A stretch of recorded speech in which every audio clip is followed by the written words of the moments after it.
प्रश्न पहिला. पॅरिस ऑलिम्पिकसाठी भारतीय पथकात एकूण 117 खेळाडूंमध्ये सर्वाधिक ॲथलेटिक्सचे किती खेळाडू आहेत? पॅरिस ऑलिम्पिकसाठी भारतीय पथकामध्ये एकूण 117 खेळाडू गेलेले आहेत. त्यापैकी ॲथलेटिक्सचे किती खेळाडू आहेत?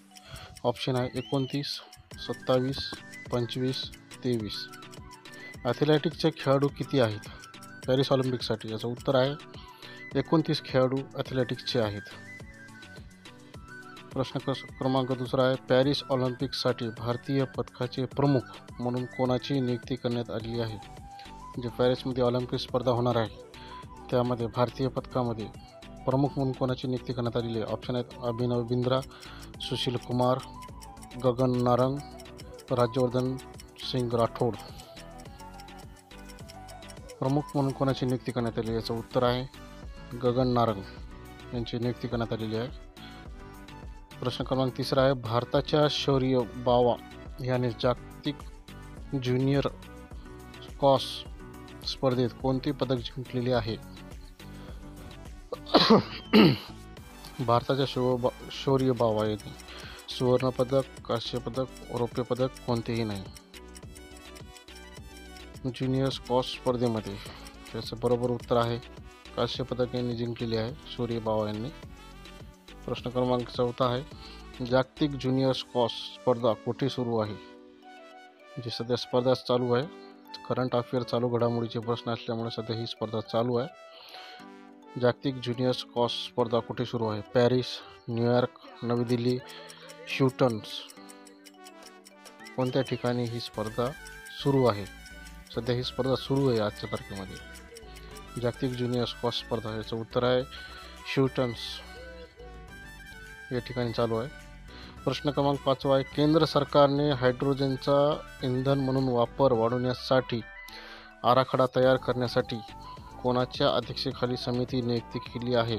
केंद्र सरकारने हायड्रोजनच्या इंधन म्हणून वापर वाढवण्यासाठी कोणाच्या अध्यक्षतेखाली समिती नियुक्त केलेली आहे?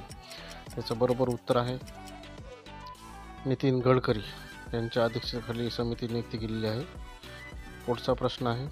कोणत्या राज्य सरकारने नोकरीमध्ये अग्निवीर सैनिकांना 10% आरक्षण देण्याची घोषणा केली आहे?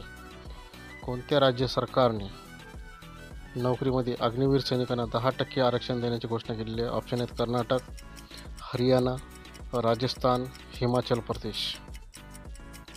10% आरक्षण अग्निवीर सैनिकांना. त्याचं बरोबर उत्तर आहे हरियाणा सरकारने 10% आरक्षणाची देण्याची घोषणा केलेली आहे. पुढचा प्रश्न आहे. वन सायंटिस्ट वन प्रोडक्ट योजना कोणी सुरू केली आहे? ICAR, WHO, RBI, ISRO. ही योजना कोणी सुरू केलेली आहे? One scientist one product. त्याचं बरोबर उत्तर आहे ICAR यांनी योजना सुरू केलेली आहे. प्रश्न क्रमांक 8 आहे.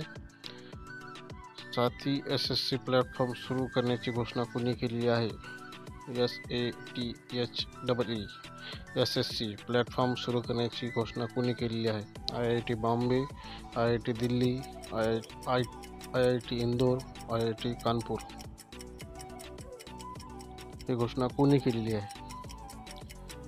त्याचं बरोबर उत्तर आहे IIT कानपूर. पुढचा प्रश्न आहे. आशियातील पहिल्या प्री क्लिनिकल नेटवर्क सुविधांचे उद्घाटन कुठे करण्यात आलेले आहे? आशियातील पहिल्या प्री क्लिनिकल नेटवर्क सुविधांचे उद्घाटन कुठे करण्यात आलेले आहे? ऑप्शन आहेत वाराणसी, फरीदाबाद, लखनौ, अयोध्या. उद्घाटन कुठे करण्यात आलेले आहे?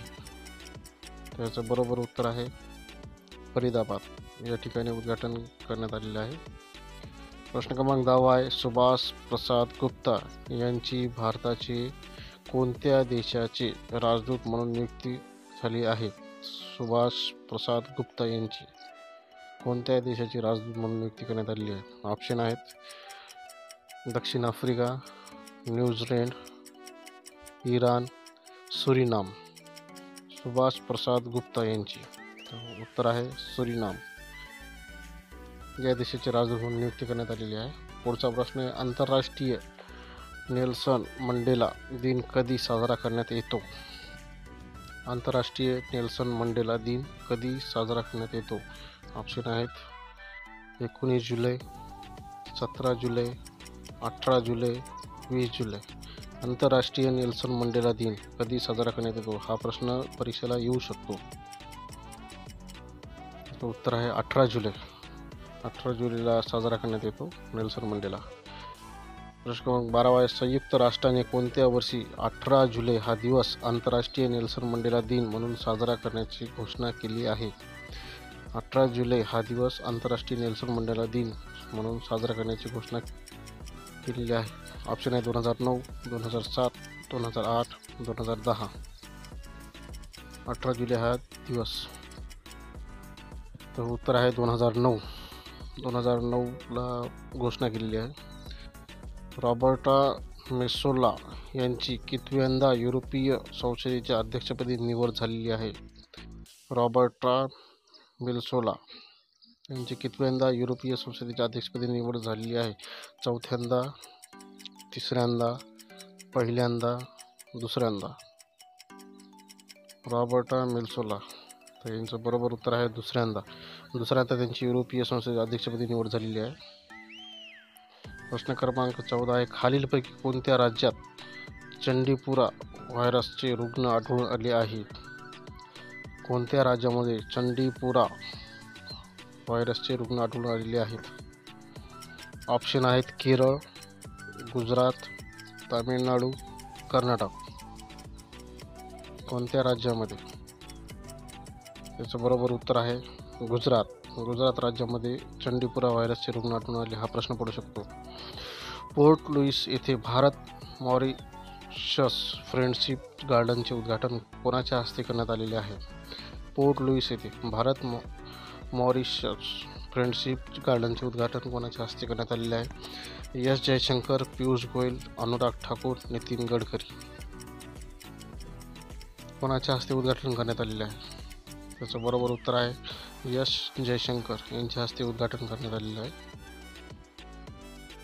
प्रश्न 16, पंतप्रधान नरेंद्र मोदी यांनी नीती आयोगाच्या पुनर्गठनाला मंजुरी दिली असून उपाध्यक्षपदी कोणाची निवड झालेली आहे? पंतप्रधान नरेंद्र मोदी यांनी नीती आयोगाच्या पुनर्गठनाला मंजुरी दिली असून उपाध्यक्षपदी कोणाची निवड झाली आहे? ऑप्शन आहेत राजीव कुमार, अरविंद सुब्रमण्यम, सुमन बेरी, अर्जित पटेल. त्याचं बरोबर उत्तर आहे सुमन बेरी यांची उपाध्यक्षपदी निवड झालेली आहे. प्रश्न क्रमांक 17 आहे, नीती आयोगाच्या नवीन पदसिद्ध सदस्यामध्ये कोणाचा समावेश नाही? नीती आयोगाच्या नवीन पदसिद्ध सदस्यामध्ये कोणाचा समावेश नाही? ऑप्शन आहेत अमित शहा, पियुष गोयल, राजनाथ सिंग, शिवराज सिंग चौहान. याचं बरोबर उत्तर आहे पियुष गोयल यांचा समावेश नाही. प्रश्न क्रमांक 18 आहे, कोणत्या राज्य सरकारने मुख्यमंत्री युवा प्रशिक्षण योजना जाहीर केलेली आहे? कोणत्या राज्य सरकारने मुख्यमंत्री युवा प्रशिक्षण योजना जाहीर केलेली आहे? बिहार, राजस्थान, महाराष्ट्र, गुजरात. कोणत्या राज्य सरकारने मुख्यमंत्री युवा प्रशिक्षण योजना जाहीर केलेली आहे? याचं उत्तर आहे महाराष्ट्र. महाराष्ट्र सरकारने योजना जाहीर केलेली आहे. पुढचा प्रश्न आहे, महाराष्ट्र सरकारने जाहीर केलेल्या मुख्यमंत्री युवा प्रशिक्षण योजनेची वयोमर्यादा किती आहे? जी योजना जाहीर केलेली त्याची वयोमर्यादा किती आहे? 18 ते 35, 19 ते 37, 21 ते 40, 25 ते 55. युवा प्रशिक्षण योजनेची वयोमर्यादा हे प्रश्न येऊ शकतो. उत्तर आहे 18 ते 35. हे करंट घडामोडी आहेत. शेवटचा प्रश्न आहे, भारताच्या सर्वोच्च न्यायालयातील एकूण न्यायाधीशांची संख्या किती झाली आहे? भारताच्या सर्वोच्च न्यायालयातील एकूण न्यायाधीशांची संख्या किती झालेली आहे? ऑप्शन आहेत 33, 31, 35, 34. हा पण प्रश्न 100% पडू शकतो. त्याचं बरोबर उत्तर आहे 34. 34 संख्या झाली.